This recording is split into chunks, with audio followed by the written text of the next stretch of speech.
The greatest destroyer of peace today is the cry of the innocent, unborn child. Sino nga bang hindi nakakilala sa kanya? Isa sa mga babaeng ipinagmamalaki ng ating henerasyon. Isa sa mga taong itinaas upang maging santa ng simbahan sa tulong ng kasalukuyang Papa, Pope Francis I. Atam Teresiam de Calcutta, Santam esse discernimus et definimus. Siya si Mother Teresa, ang tinaguriang ina ng mga mahihirap. Isa siyang global icon, isa sa pinakamaimpluwensyang babae ng ika-20 siglo. The most powerful woman in the world. When I think about a good person, I think about her. Sa kanyang pagpanaw, siya'y nag-iwan ng isang malaking legasiya para sa simbahan. Mother Teresa, to me, an icon of compassionate care for the poor and the disadvantaged. Legasiyang kailanman ay hindi makakalimutan ng mga madre ng kanyang institusyon. Sa videong ito ay inaanyayahan ko po kayo na balikan ang mga legasiyang ito at ating alamin kung papaano nga ba siya naging santa ng simbahan. Pwede na ba siyang tawaging babaeng bersyon ni Kristo? O baka naman isang anghel ng kadiliman na ang nais ay pagmasdan ang paghihirap ng mga mahihirap?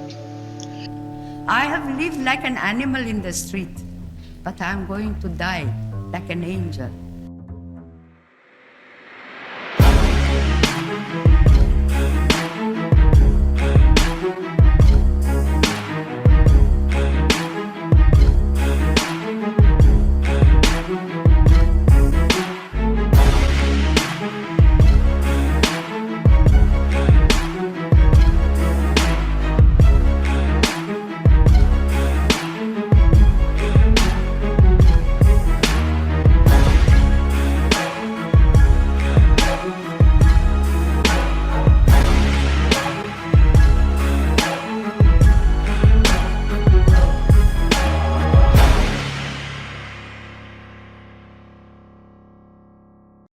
Taong 1972, isang British doctor ang pinatalsik sa Bangladesh dahil sa natuklasan niyang illegal na gawain na ginagawa ng Tierra del Home, isang international charity organization para sa mga bata.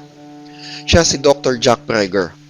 Nagdesisyon siyang lumipat sa Calcutta, India matapos na lisanin ng Bangladesh upang doon ay pagpatuloy ang libreng panggagamot ng mga kapuspalad. Nang mga panahong yon ay naging matunog na rin ang pangalan ni Mother Teresa dahil sa kanyang puso sa mga mahihirap. Na-feature pa nga siya sa BBC. Lord, to serve our fellow men throughout the world who live and die in poverty and hunger. At nang mapanood ito ni Dr. Prager ay nagdesisyon siyang sumali sa institusyon ng Tanyag na Madre. Lubos na humanga si Dr. Prager kay Mother Teresa dahil bukod sa kanyang pagkakawang gawa sa mga mahihirap, ay napanalunan din nito ang Nobel Peace Prize at iba't iba pang mga prestigyosong awards sa mundo. Hindi naman siya nabigo na mapasama sa samahan ni Mother Teresa. I started to work with the Missionaries of Charity as a visiting doctor. Ngunit laking gulat niya sa kanyang mga nasaksihan dahil ang lahat ng kanyang nababalitaan tungkol kay Mother Teresa ay halos wala palang katotohanan. Because the nuns were not delivering proper care. And I saw very disturbing treatment of newly arrived patients. I was in complete despair. Sa kanyang pananatili sa charitable institution ni Mother Teresa, natuklasan ni Dr. Prager ang kagimbal-gimbal na malpractice na ibinibigay sa mga kapuspalad na pasyenteng nandoon. Isang herenggilya na paulit-ulit na ginagamit sa iba't ibang pasyente. Mga herenggilya na halos walang talim ang nakita niyang ibinabaon sa ugat ng mga pasyente. Mga injection na huhugasan lamang ang karayom at saka gagamitin uli. Ayon pa kay Dr. Prager, mayroon daw isang batang babae na lumapit sa kanilang charity upang ipagamot ang malalang pagkasunog ng kanyang balat. Ngunit wala man lang daw painkiller na ibinigay sa kanya. A really relatively simple kidney complaint that had simply got worse and worse and worse because he hadn't had antibiotics and he actually needed an operation. And she said, well, they won't take him to hospital. And I said, why? All you have to do is get a cab take him to the nearest hospital, demand that he has treatment, get him an operation. She said they don't do it. They won't do it. If they do it for one, they do it for everybody. And I thought, but this kid's 15. At sa halip ay hinayaan na lang ni Mother Teresa na mamatay ang 15 anyos na batang ito, na sana ay nabuhay pa kung binigyan lamang ng kahit simpleng operasyon. Maraming mga batang paslit sa charity ni Mother Teresa ng mga panahong yon. Pero ayon sa ulat ay para silang mga tumpok ng gulay sa palengke na sama-samang nakalagay sa sahig. Madalas ay dinadaan-daanan lang ng mga madring naroon. Children were left neglected by the nuns. Maraming bata ang itinali na lang sa kanilang mga kuna, habang ang iba naman ay hinahayaan na lang na mag-iyakan. Milyon-milyon ang biyayang dumadagsa sa charity ni Mother Teresa na ang tawag ay Missionary of Charity. Mga donasyon na galing sa iba't ibang sulok ng mundo. Sobra-sobra ito para sa mga may sakit na kinupkop ni Mother Teresa. Pero bakit hindi man lang daw niya maibigay ang wastong pangangailangang medikal sa kanyang institusyon? Kung tutuusin pa nga ay may kakayahan si Mother Teresa na magtayo o magpatakbo ng isang modernong hospital para sa mga mahihirap na pasyente niya. Ngunit hindi niya ito ginawa. Pwede sana siyang bumili ng mga sasakyan o mga ambulansya na pwedeng magsugod ng mga pasyente sa ospital kung hindi sapat ang kanilang kagamitan. Pero hindi niya rin ito ginawa. Kapag napupunangan ng mga tao ang kakulangan ng kanyang institusyon, isa lamang ang bukang bibig ni Mother Teresa. We are not social workers. The work is only a means to put our love for Christ into action.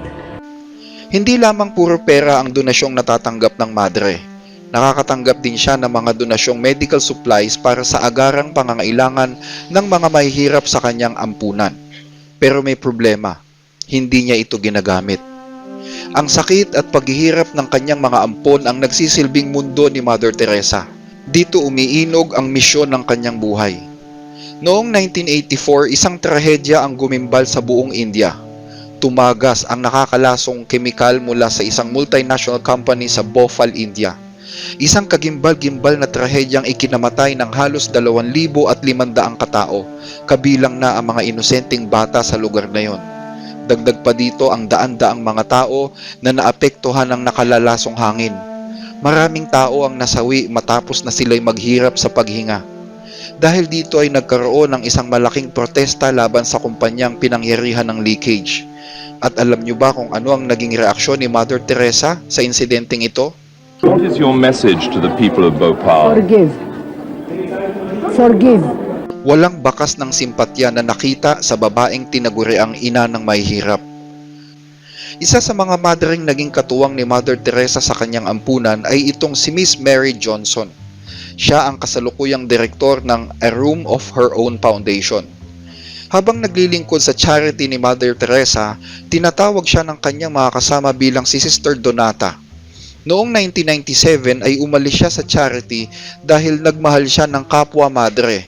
At sa kalaunan ay umibig din siya sa isang pare. Ayon sa kanya, hindi naging madali ang buhay nila sa misyonaryong yun. Tinuruan silang mabuhay na parang mga pulubi. Inuutusan silang maglipa na sa lansangan para mamalimos. Eating whatever was begged or received, often including spoiled food.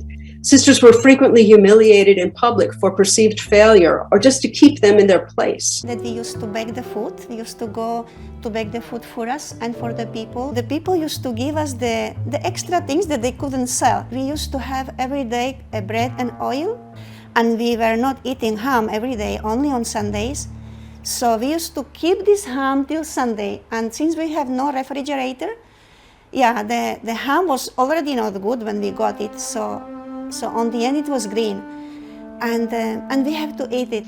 Bagaman na kay Mother Teresa na ang lahat ng kayamanan sa mundo dahil sa mga donasyon na kanyang natatanggap mula sa mga lider at mga negosyante ng iba't ibang mga bansa, hindi niya inalintana ang buhay ng mga kawawang madre sa kanyang institusyon. Bawat madre ay binibigyan lamang ng 2 set ng sari na isang kasuotang pambabae sa India. Hindi sila pinapayagang maligo araw-araw. Ni hindi rin sila pinapayagang lumabas ng mag-isa o manood ng telebisyon o kahit man lang magbasa lang ng pahayagan.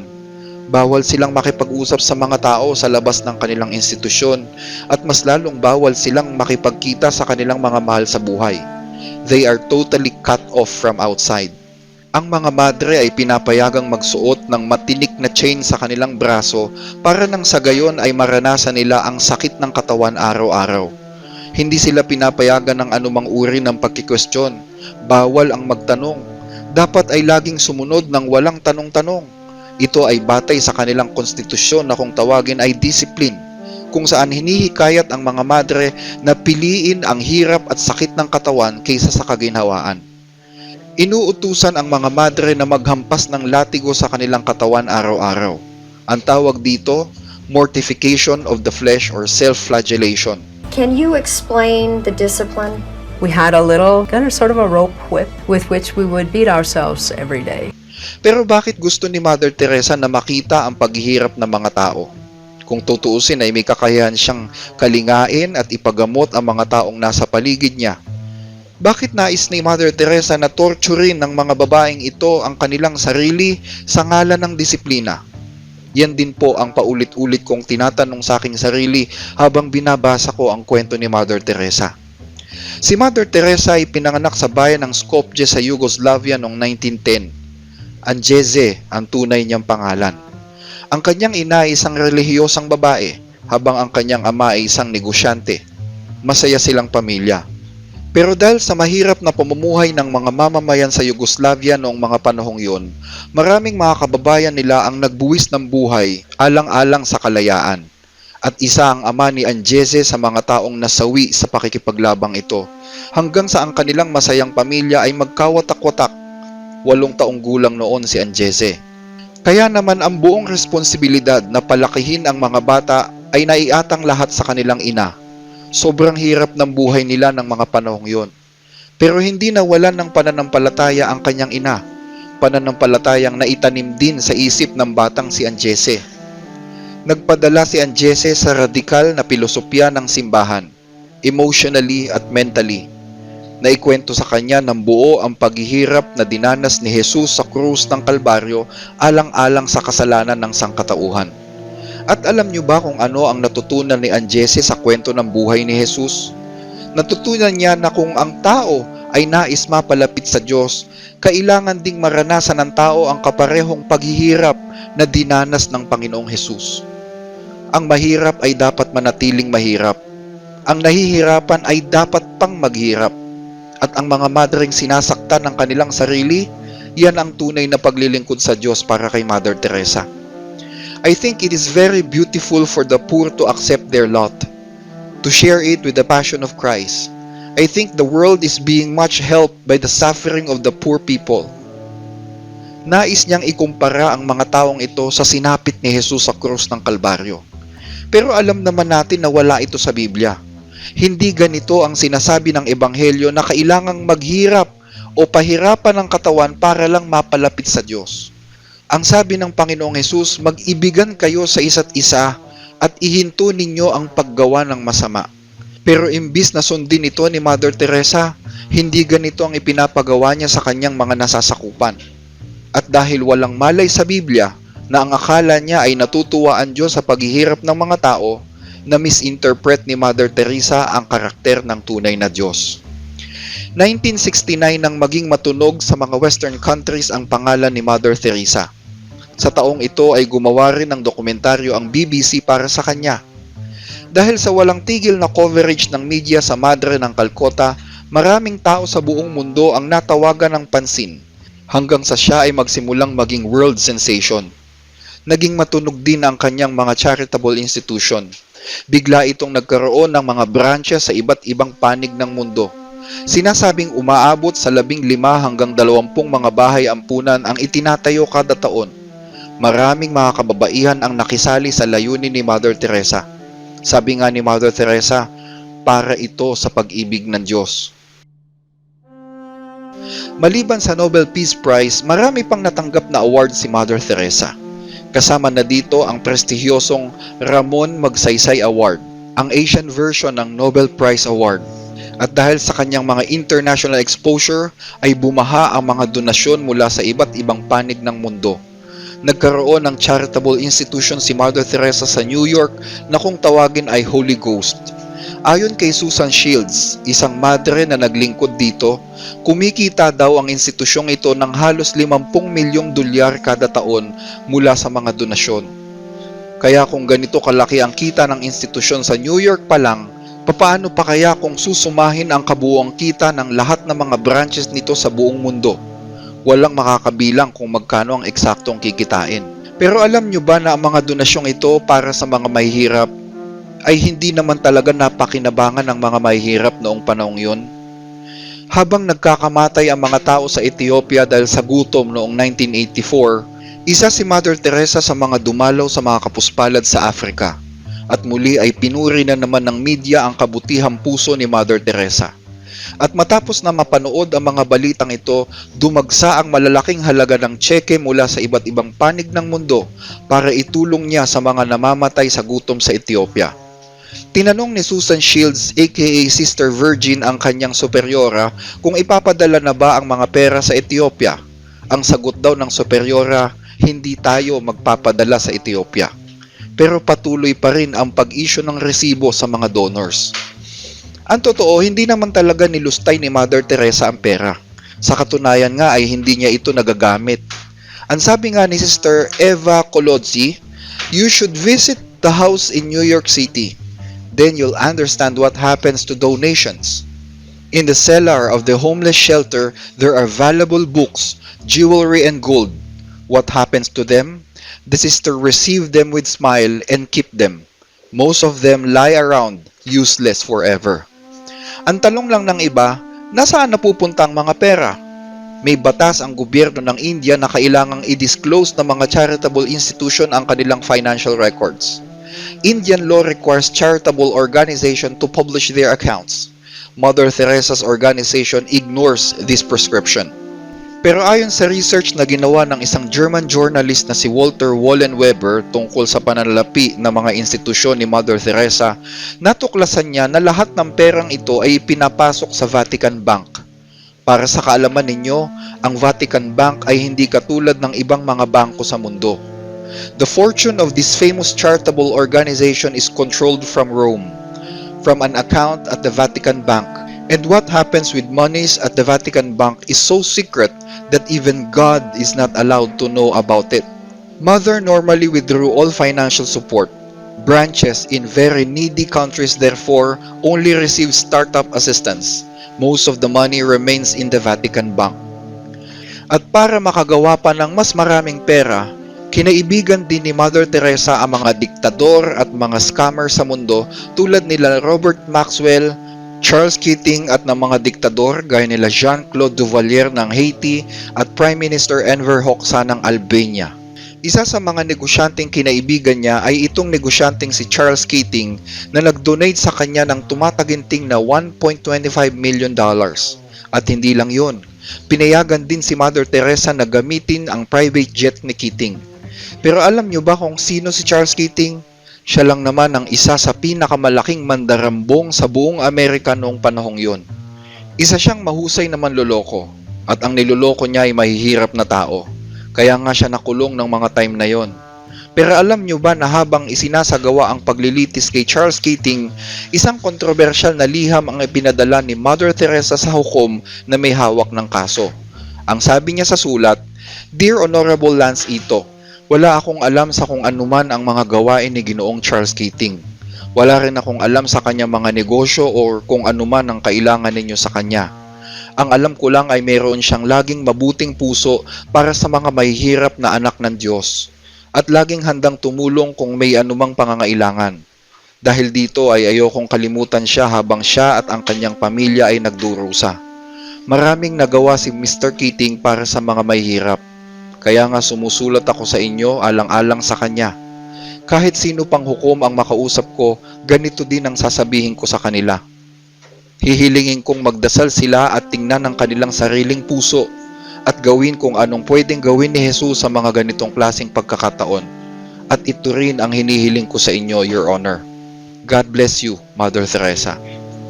So sa madaling salita, hinihiling ni Mother Teresa sa judge na patawarin na kung anumang krimen ang nagawa ni Charles Keating, tama? Nang mabasa ng prosecutor na si Paul Turley ang sulat na ito, syempre nagulat siya. So nagpadala din siya ng sulat kay Mother Teresa.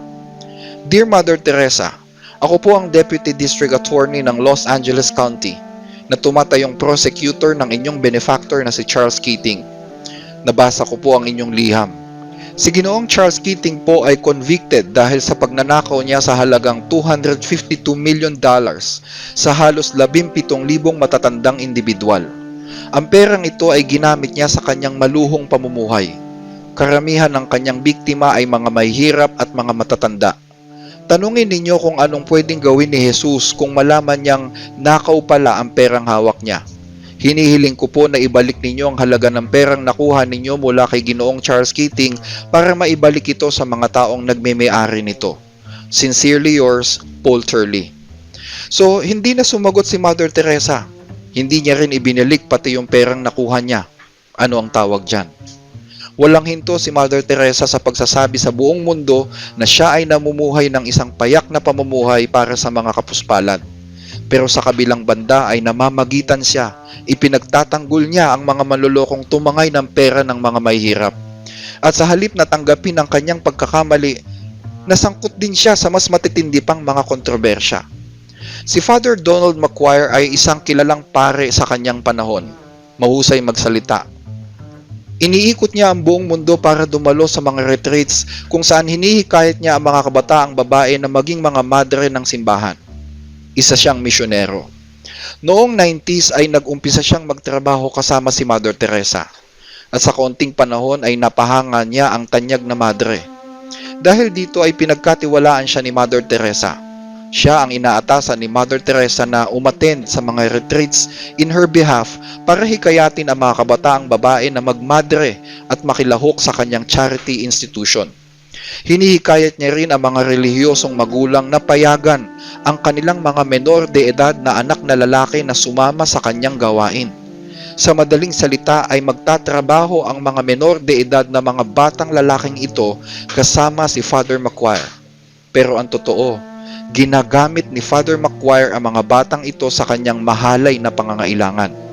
Sa loob ng mahabang dekada, sinamantala niya ang kahinaan ng mga batang ito hanggang sa siya ay makonvict sa kanyang krimen noong 2009. Tinanong ko ang sarili ko, sa loob ng mahabang dekada, inabuso ni Father McQuire itong mga menor de edad na ito at wala man lang alam ang simbahan. Kahit hayag na hayag ng tuloy-tuloy naman ang mga complaint sa kanya. Sa pagsasaliksik ko, nalaman ko na noong palang 1993 ay inalis na siya sa ministry dahil sa mga ganun ding sumbong laban sa kanya. Pero alam nyo ba na noong February 2, 1994, nagpadala ng liham si Mother Teresa sa head ng ministry na si Bradley Schaeffer na siya ring nag-alis kay Father McQuire. Ayon sa sulat na ipinadala ni Mother Teresa, Dear Father Bradley Schaeffer, lubos akong nagpapasalamat sa orden ng mga Jesuita dahil sa pagbibigay ninyo kay Father Donald McQuire. Malaki ang tiwala ko sa kanya base sa sarili kong karanasan. Isang liham ang ipinadala sa akin ni Father Hardon mula kay Father McQuire. Inaamin na ni Father McQuire ang kanyang pagkakamali.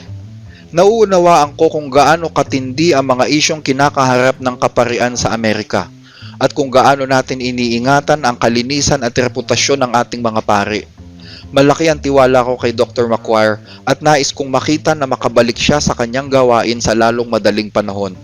Kami sa Missionary of Charity ay handang gawin ang lahat para siya'y protektahan. Sa madaling salita, parang sinasabi niya sa head ng mga Jesuita na, oo, alam ko kung anong ginagawa ni Father McQuire sa mga batang lalaking ito, pero ang hiling ko sana ay ibalik mo siya sa gawain. Dahil sa banta ng madreng sumisimbolo sa Katolisismo ng mga panahong yon, ano pat walang katulad niya sa mundo na pwedeng magpasok ng ganong kalaking pera para sa simbahan, tumiklop sa kanya ang mga superior ni McQuire na ibalik ang pari sa kanyang pwesto. At alam nyo ba kung anong nangyari pagkatapos nito? Muling nagbalik si Father McQuire sa kanyang gawain. Nadagdagan pa ang mga biktima ng hayok na paring ito. Pero may hustisya ang Diyos. Nasintensyahan si Father McQuire ng 9 na taong pagkakabilanggo at 20 taong probation. Pero hindi pa man nangangalahati ang kanyang sentensya, ay muli siyang pinatawan ng hanggang sa 25 taong pagkakabilanggo dahil sa isa pang kaparehas ng kaso na lumutang ng panahong yon. Ngunit hindi na natapos ni Father Macquarie ang kanyang sentensya. Namatay siya noong 2017. Kayang-kaya sanang patigilin ni Mother Teresa itong mga pinagagagawa ng paring ito, pero hindi niya ginawa. Kailangan niya si Father Macquarie, hindi lang dahil sa nakaka-recruit ito ng mga madre sa iba't ibang panig ng mundo, kundi dahil di umano ay may koneksyon daw si Father sa mga makapangyarihan at mayayamang tao sa mundo. At dahil sa kanila, nakakapagpasok daw si Macquarie ng mas maraming donasyon para kay Mother Teresa. Sa pagdagsa ng milyong-milyong donasyon ay binigyan siya ng pagkakataon ng Diyos na patunayan ang motibo ng kanyang pagtulong at ipakita ang tunay na diwa ng charity sa mga kapuspalad. Gayahin ang ginawa ni Kristo, pagalingin ang mga may sakit at bigyan ng bagong pag-asang mabuhay ng matuwid sa harapan ng Diyos. Pero hindi niya ito ginawa. Nais niyang manatiling nahihirapan ng tao, nasasaktan at namamatay. Bunsod ng kanyang maling paniniwala na ang Diyos ay natutuwa sa paghihirap ng mga tao. You will find that it's because they don't understand the motivation for her work, really. She would quite frequently say, "We are not social workers. Our calling is not necessarily to cure. It is to pass on the love of God to every human being in whom we see the suffering Christ." Why did God permit pain? That is a very beautiful opportunity for us to share in the passion of Christ. It's a gift of love. Like, for example, once I met a lady who was in terrible pain of cancer, and I told her that this is but the kiss of Jesus, a sign that you have come so close to Jesus on the cross that he can kiss you. And the lady, though she was in such great pain, she joined their hands together and said, "Mother Teresa, please tell Jesus to stop kissing me." Ang sabi sa Biblia, "Ako ba'y natutuwa kapag may isang makasalanang namamatay? Hindi. Hindi ba dapat tao ay tumigil sa paggawa ng masama at manumbalik sa Diyos at saka magpatuloy sa buhay?" Sinayang ni Mother Teresa ang pagkakataon na ituro sa lahat ang tunay na diwa ng pagtulong. Libo-libo ang namatay sa kanyang ampunan na dapat sana'y nagbabagong buhay na kung ginamit niya lang ang mga biyayang ibinuhos ng Diyos sa kanya. Ang sabi sa Biblia, ang kagandahang loob ay huwag ipagkait sa kapwa kung ikaw ay may kakayahan na ito ay magawa. At ngayon ay nananatili ang tatlong ito, ang pananampalataya, pag-asa at pag-ibig. Ngunit inalis ni Mother Teresa ang pag-asa sa mga pasyente niya. Sinasabi niya na binibigyan niya sila ng tiket sa langit kapag namatay sila. Pero pinagkaitan niya naman sila ng kapirasong gamot para lang sana humupa ang hapdi na kanilang nararamdaman. Dahil sa kabiguan na ipakilala ang tunay na pagkakawang gawa at pag-ibig sa kapwa, hindi naramdaman ni Mother Teresa ang tunay na presensya ng Diyos sa kanyang puso. I am told God lives in me, and yet the reality of darkness and coldness and emptiness is so great that nothing touches my soul. I want God with all power of my soul, and yet between us there is terrible separation. I don't pray any longer. In my soul, I can't tell you how dark it is, how painful, how terrible. I feel like refusing God. Naniniwala ako na marami pa ring mga madre na bukal sa puso ang pagtulong sa kapwa. Mga madreng ang nais lamang ay magbigay ng ikalulugod ng Diyos. Pero mayroong iba na vested interest pa rin ang inuuna. Sana lagi nating isipin na ang pagtulong sa mga kapuspalad ay pagpapautang natin sa Diyos. Huwag tayong maghintay ng ganti mula sa mga kapuspalad na ito dahil wala silang ibibigay. Hayaan natin ng Diyos ang magbayad ng kabutihang ipinakita natin sa kanila. At kapag Diyos ang nagbayad, higit pa ito sa kabutihang ginawa natin para sa iba.